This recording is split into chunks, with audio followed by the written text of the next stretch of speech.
So here we have the Mitsubishi Eclipse Cross Automatic on a 19 plate. I'm going to start off by showing you around the outside of the car, and then we'll hop in and run through some controls on the inside. But from the outside you can see it's a 5-door car with alloy wheels and tinted windows. Let's start off inside the boot and then work our way around the rest of the car from there. So as we approach the boot, you can see we have reversing sensors. This car's also got a 360-degree parking camera. Plenty of boot space as well, along with that 60-40 split folding rear seat. And then this tray section can lift up to reveal even more space underneath it should you need it. Okay, so we're just going to work our way back round to the front of the car, and then we'll hop in and run through some controls on the inside.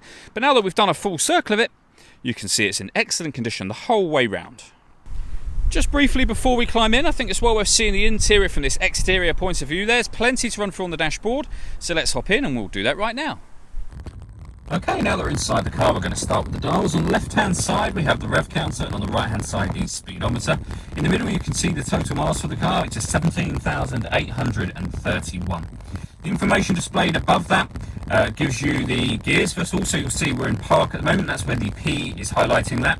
We have the fuel gauge and coolant temperature gauge either side of that, and above it we have the trip computer for the car, which at the moment is giving you fuel economy information.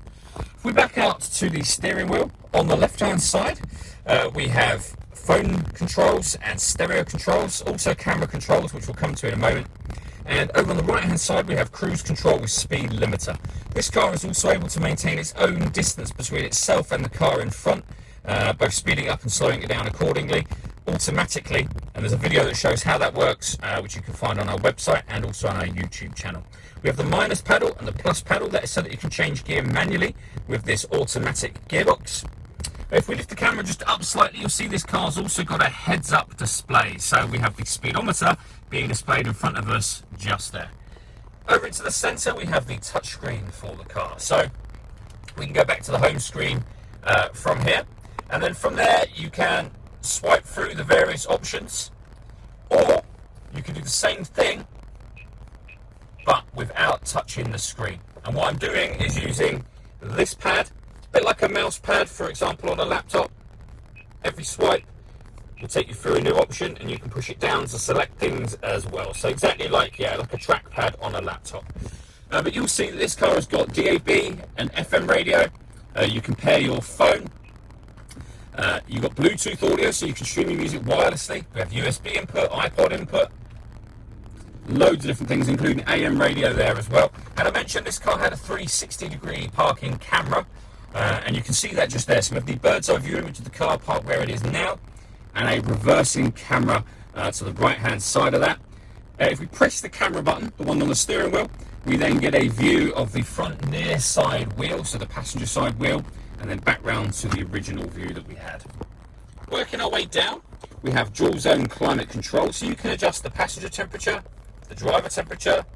You can increase and decrease the fan speed. That button turns the air conditioning off.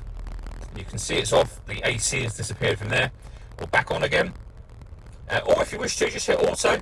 When you do that, the car will take over full control of the system to maintain the temperatures that you've asked for. You can override it by readjusting them to whatever level you want them on. We have 2 USB inputs and a 12-volt charging socket. Heated driver and passenger seats with 2 different heat settings each, so driver and passenger. This button will enable you to lock the car into all-wheel drive. These buttons are all to do with the stereo.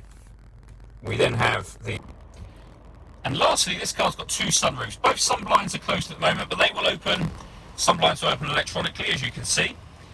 Once you've done that, this one at the front will open over the top of the rear one, but it gives you a nice large sunroof just here.